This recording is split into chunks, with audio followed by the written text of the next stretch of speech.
এই লাগে লাখতি ককা লাখতি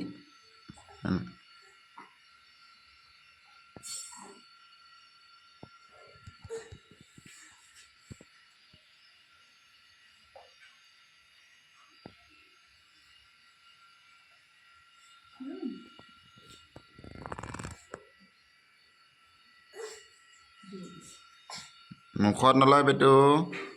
মুখত নলয় দেই বৰ ধুনীয়াকৈ শুনে আকৌ কথাটো সেইটো কামটোহে কৰি দিয়ে আকৌ লৈছোন